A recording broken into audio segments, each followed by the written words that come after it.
Oui, madame, mon émission, je suis africain émission, oui, c'est une actualité, madame, il y a un Congo, RDCP et Mokilobimba. Merci beaucoup, n'a peuple congolais, tout. Il y a 26 provinces, 145 territoires, 24 communes de la ville-province de Kinshasa, partout en France, en Angola, en Angleterre, en Belgique, et sans oublier que saluer les PDG, Pichou, Karande, Mémoire, Nakata Poto, Moto Alekaka, Mundela Chemusapi, les PDG, Pichou, Karande, Mémoire. Je suis un partenaire de l'émission Je suis Afrique. Lélo, à travers cette émission, Je suis Afrique. D'abord, avant, à tout le temps, Bosso, tout le solo, il y a un artiste congolais talentueux international, Fali Poupa, Oabeti, sa défense, les deux, Pemgolelo, les trois.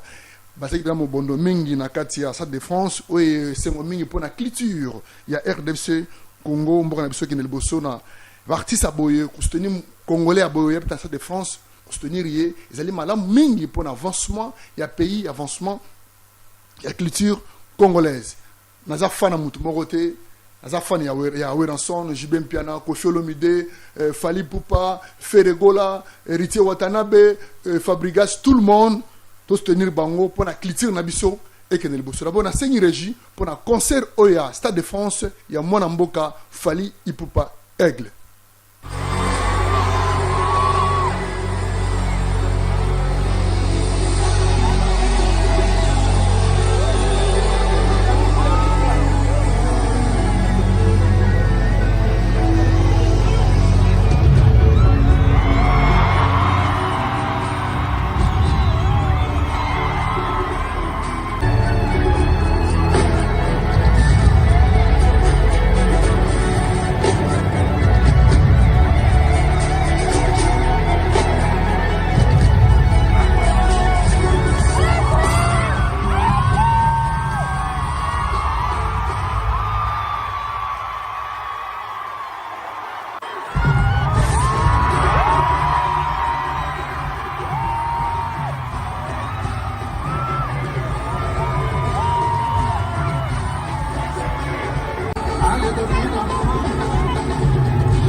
OP, artiste oyo, africain, ou soutenir pe mwana mboka Fali Ipupa. Régisseur.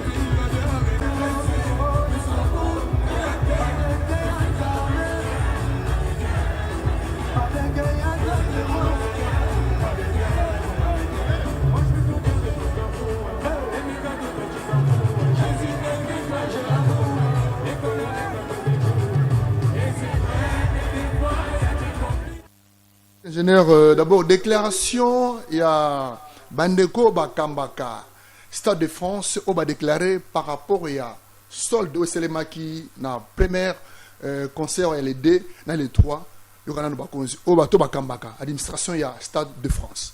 Africain de remplir comme ça. On avait eu l'année dernière un artiste qui s'appelle Burna Boy du Niger qui avait déjà fait un grand concert, mais là Fali Ipupa ça va être la folie parce qu'il avait mis une première date et il en a rajouté une deuxième. Donc c'est que tout va bien. Il est assez excentrique, donc je pense que j'aurai des anecdotes à mon avis sur les demandes dans la loge. À mon avis, il va nous demander des choses un peu folles. J'ai hâte de voir. Ouais, ça va être drôle. Je crois que les billets sont déjà épuisés. Très congolais. Les billets sont épuisés, il y a encore. Alors il y a encore la deuxième date, il me semble, quelques billets. Voilà, merci beaucoup. Fally Ipupa, du Cap La Merveille, Aigle, la Mabiroche, Hip Hop, des poules. Félicitations de la part de Papa Afrique. Moussa Malampana Kliti, Onabiso et Genel Bosso. Lelo invité à l'émission Je suis Afrique, Mwanamboka, Zunga Bonganga. Autre bête solo, depuis na Botama, l'église. Nan pe bataille en petit. Depuis na bande émission, en tant que journaliste, déjà 18 ans de carrière, nan on a sigé au bal blanc na TVT. Et pas passer l'ensemble. Zunga Bonganga, l'homme du troisième testament. Le Toyeba. Ndenge nini Zambe mokili. Elikolo penase, mupesi pema. Pebo moi. Akeli mutu, azala baba.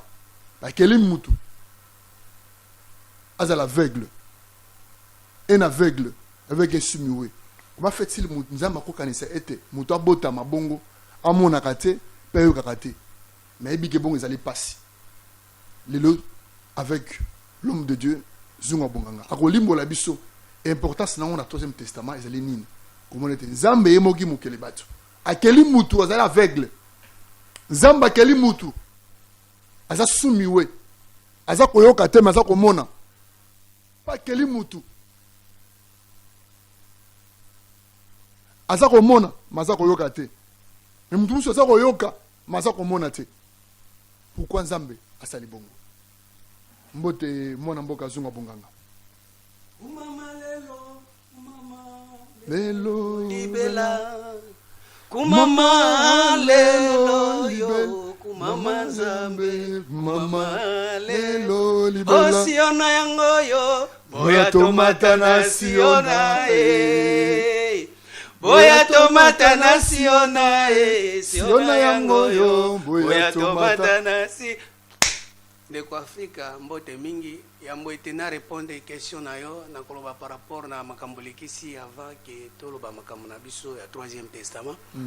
Ndeko wana bouti komona eza mutu oyo aza ko utiliser étoile na ye parce que na minute yo tozoloba bana Nzambe ebele bazwa komiyeba te et puis ebele tellement bamiyebi te nde bazokota na bakisi na banganga po ete base découvrir mais or Nzambe ayebi ke mutu na mutu aza na étoile na ye. Voilà. Ngai na koloba par rapport na ndeko wana ke tango nanu nga nayebaki ye na ebandeli. Attends, imaginez pardon. Tango nayebaki ye na ebandeli nayebaki ye tango musicien oyo Koffi Olomide azali ko sensibiliser bango pona ko sala triage. Voilà. Na Oshwe tango bazali ko sala njembo ya njombolo nga moko na kati na nga na ebaki ke premier jour ka recensement ba ozwaye parce que talent na emona ki déjà na ebandeli tango batie bango babanda ko bina ba pona ba pozwa bango na orchestre na ebaki déjà ke oyo akozwa akozala parmi bo ba ko choisir et puis vie na ndenge ezo ko améliorer eza par rapport na talent oyo azanango soki abakisi eloko mususu etali mais azaki na talent depuis ebandeli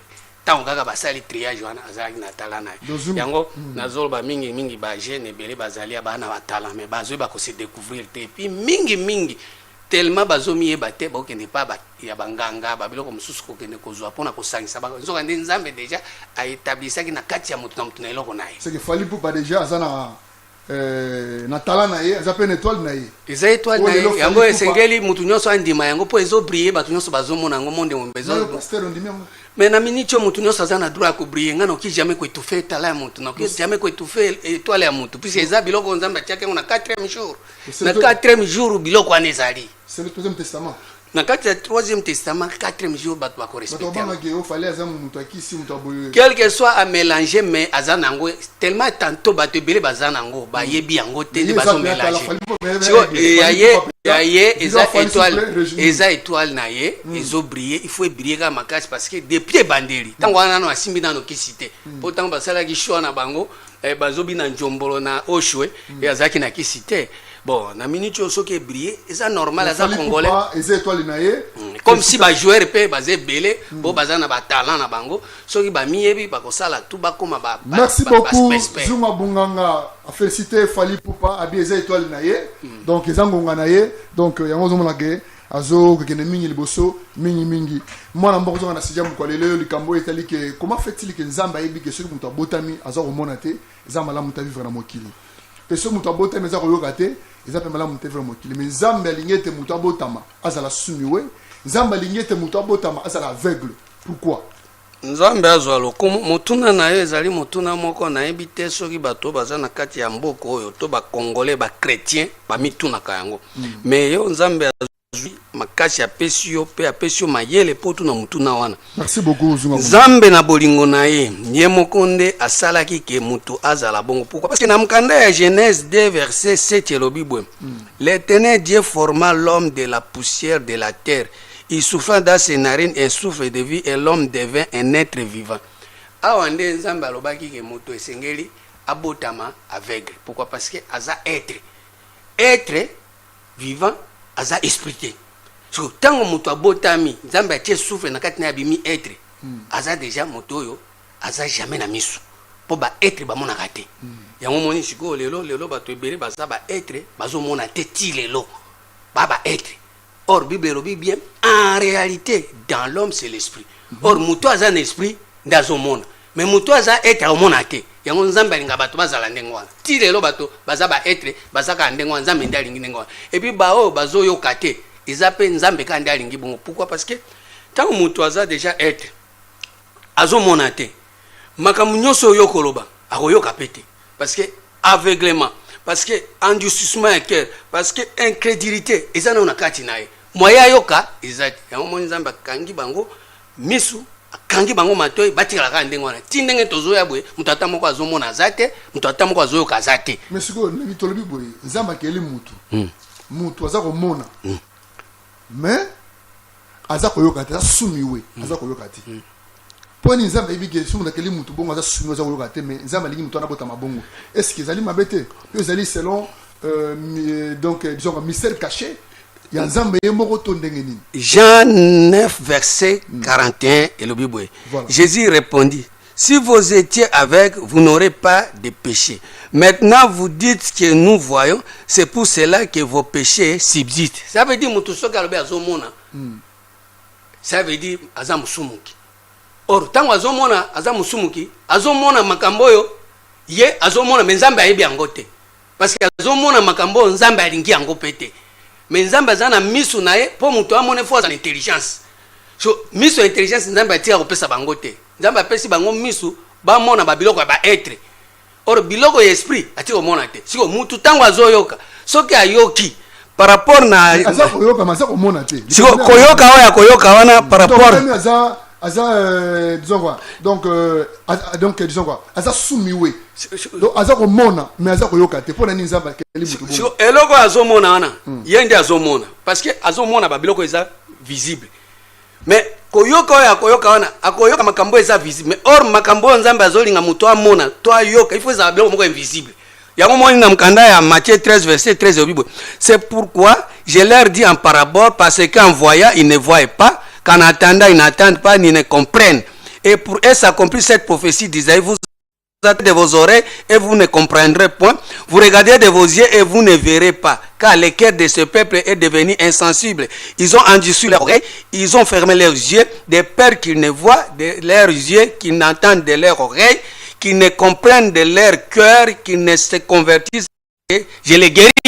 Zambende alingi bongo alingi ndengo po azolobela bango na masese. Donc zambalinga donc nizo ko muta kela mabongo. Bongo po alobaka na masese, batika la ka ndengo po bazaba être. Bazaka ndengo wana. Pe mata soki bazomona biloko bazomona par rapport na ba être, mais par rapport na esi bomona eloko te. Ti lelo ba être nde bazomona. Je me bete que muta botami bongo za sumiwe, za pasi pona kata motile. Eza pasi ba bongo te, anyoka mutuka ba bota mabongo sumiwe. Eza pasi te parce que bazobota na kati ya itumbu. Bazokota na kati ya pénition. Bazobota ma déjà nzamba sa tie malédiction na mokili. parce que nzambe asa maudire déjà mabele et sengeli babota maka ndengwana. Ça veut dire muto abota misumi we, ça veut dire ça déjà na itumbu. Azana kati ya malédiction. Si que malédiction na sio uti na famille o ya botami to e uti na racine ya bota neto ndengeni. Malédiction ezali par rapport à uti na mabele. Ne fallait pas uta na mabele. Mutu nzambe utaka na mabele te. Mais nzambe keli mutu atrepe mabele non? Mutu ali boso nzambe asala ya sala na mabele te. Na Genèse 1 verset 26 nzambe alobi boye. Mutu ali boso yeyo yo 1 26. Puis Dieu dit, faisons l'homme à notre image selon notre ressemblance qui domine sur les poissons de la mer, sur les oiseaux du ciel, sur les bétails, sur toutes les reptiles qui rampent sur la terre. Dieu créa l'homme à son image, il créa l'image de Dieu, il créa l'homme et la femme. Atika ko utiliser ma belete. A créé mutu na image na ye. A créé na image ya bonzambe.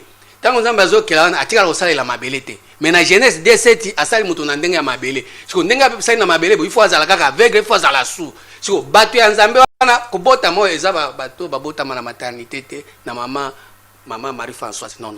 Eza ba ko mota ma nzambe. Parce que bonta ma nzambe eza différent na mbotama ya maternité. Biso tozoloba ya makambo ya nzambe, tozoloba par rapport na mbotama ya nzambe. Mbotama ya nzambe eza na Jacques 1 verset 18 elobi boye.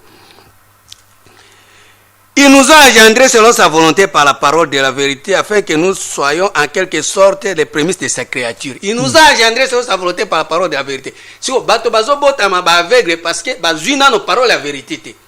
Bazo zo parole ezo permettre bango ba être ba vivre ba biloko na bango ba lingi. Biloko bango ba monaka oyo sepesa bango. Mais kokota na parole de la vérité mtata moko atikala ko bota mate yango moni tango tozolo babwe batu nyonso babota mika baza ba avec etire puisque batiko kota na parole de la vérité. Mais soki olingi omona faut kota na parole de la vérité nzamba ko bota yo. Soki olingi yoka parole de la vérité nzamba ko yoka. Siko parole de la vérité mtata moko azana ngote. Depuis Bible ezali ti lelo mtata moko azana ngote. Voilà. Siko muto rubige aza ko botama azali sumiwe. Abotami bon poète disons et que la mabé est en akati na ye. Abotami na mabele. Abotami mabele. Ça poussière. Abotami comme si que abotami le bota na ye mais ye muto abotami sika. Abotami azala sumi we mazolo bate c'est que ezali par rapport à ma parents na ye. Mais est-ce que on semble pour ça après ça va bon pour nani. Même si c'est un mystère caché de Dieu. Jean 9 premier verset et le Bible Jean 9 premier verset. Jésus vit en passant un homme aveugle de naissance. Jésus vit en passant un homme aveugle de naissance. Ses disciples lui firent cette question. Rabbi, qui a péché, cet homme ou ses parents pour qu'il soit né aveugle? Jésus répondit, ce n'est pas que lui ou ses parents aient péché. C'est afin que les œuvres de Dieu soient manifestées en lui. Ils ont fait des parents. Pourquoi? Parce que les parents ont été dans la poussière, ils ont la poussière. Mais œuvre en Zambie c'est manifesté dans moto aza avec. Si œuvre en manifesté dans Mkanda, wanaka ya Jean 9 verset 39 le Bible. Puis Jésus dit, je suis venu dans ce monde pour un jugement, pour que ceux qui ne voient pas voient et ceux qui voient deviennent aveugles. Jésus dit, Jésus ko boma isu miso mususu. Ba bazo mona, il faut boma bango miso ba mona isusu te. So ba mona te, ba banda ko mona. Vende volonté sko jugement Nzambe bandi ko yesko na makambo wana. Bon na minute yo bazo mona makambo yo Nzambe ayebi te. So bazo mona te isengeli ba mona ba banda ko mona makambo Nzambe ayebi. Yango moni ndenge ezabwe jugement wana ezo salema na venir à Jésus pour volonté Nzambe ko kisana ba aveugle. Pour ba aveugle tilelo bazo mona te. Il faut ba banda ko mona. So pour ba mona isengeli ba kutana na Jésus muto afungula bato misu. Avec l'ana amona. Faut que tu aies Jésus. Ou afungula batumiso. Pour exemple Jésus mususu akanga batumiso. Bon, siko avec le lobby, donc on a d'abord tu as su aveugle ou azali aveugle. Mais aza aveugle, mais aza koyoka. Nyonso to koloba. Avec des akoyoka. Siko ne sali bon ke Nzambe ye moko mokili bato. Ye muto akela bato. Ye muto sala nyonso na mokili parce que Satan n'a rien créé, mais Satan a fait l'imitation. Satan n'a rien créé. Tout c'est Dieu qui a créé. Ça doit être l'imitation. Mais Nzambe akeli mutu. Nzambe tant akeli mutu, mutu na botami ete, mais aza aveugle. Aza ko loba. Aza ko répondre yo. Aza pe ko yoka, mais aza ko mona te. Sikoyo problème ezani, tango ko yoka wana, yoka makambo yoka kayango. Na Genèse 3 verset 3. Mais quand au fruit de l'arbre qui est au milieu du jardin, Dieu a dit, vous ne mangerez pas et vous ne toucherez pas. Pourquoi Nzamba keli mutu azala aveugle? Mais ça koyoka, asa koloba, masa komonate. So po mezanini. Tango azoyoka wana, makambo azoyoka, ezayo nyoka azoloba. Ya yoka makambo oyo nyoka azoloba. Mais on Nzamba azoloba koyoka ngo te. C'est-à-dire nyoka soki azosola naye akoyoka. Puisque mungongo ya nyoka ayoka kango. Mais misu on ne peut pas Nzamba keli mutu azala aveugle. Ayokaka alobaka me peur ngongo ya nini ya nyoka. Ya nyoka. Po nyoka nde azo précipiter sikoyo akanga bango miso ya bonzambe afungula bango miso ya bomoto po bazala ba être o balingi biloko balingi makambo akomonana balingi makambo ya foi te or komona ya nzambe ezali par rapport na foi mais bato balingi komona ya nzambe ezala par rapport na convoitise par rapport na apparence so vie apparence nde nyoka alingi yango mingi na bato na ye o bazomona biloko wana tango akoyoka ya zoyoka nzambe te abando yoka ka makambo oyo azomona par rapport na apparence so vie wana nde eza nzambe nde alingi bongo parce que tokolo ba ete soki mutu abota mazali aveugle azako koyoka azoka satan azape koloba mais c'est mutu azabota na disons semence à serpent donner malédiction Nicolas oui malédiction ça ça veut dire tout abota mazaba aveugle ça malédiction eza malédiction ah aveuglement dans zolo eza aveuglement c'est le bon so mutu abota azali disons azali aveugle azako loba mais azako yoka mais azako mona te eza malédiction problème ezali wana na bonzambe mkanda ya 2 Corinthiens 4 verset 3 et le Bible. 2 Corinthiens 4 3 et le Bible. Si notre évangile est encore voilé, il est voilé pour ceux qui périssent, pour les incrédules dont les dieux de ces siècles a aveuglé leur intelligence. A aveuglé quoi? Leur intelligence. Oui. Afin qu'ils ne visent pas briller la splendeur de l'évangile de la gloire de Christ qui est l'image de Dieu. Au moins, intelligence.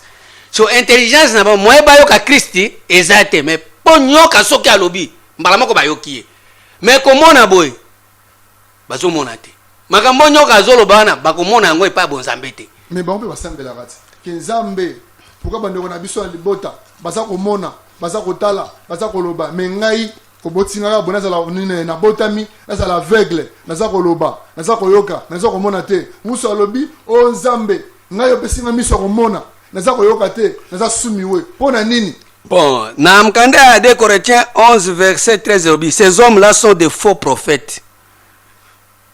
Tango bazomona makambo bazomona na eza ba faux prophéties. Ces hommes là sont des faux prophètes. Ce sont des faux apôtres, des ouvriers trompeurs déguisés en apôtres de Christ. Na muto so komona te. Tango azomona te azoyoka nyoka mais Christ akoyoka ete akoyoka Christ po Bible la foi vient de ce qu'on attend ce qu'on attend vient de la parole de Christ moi bayoka Christ ezate anga na zolo ba aveugle na muto alobaka te eza par rapport na nzambe eza par rapport na poso te po oya poso ezali par rapport na nature mais oyo ya nzambe nde nazoloba bato ya nzambe baza ba aveugle baza ba faux apôtre parce que baza ko se déguiser en ange lumière or makambo bazoloba na Christ aza na kati te po le véritable muto ayokaka nde Christ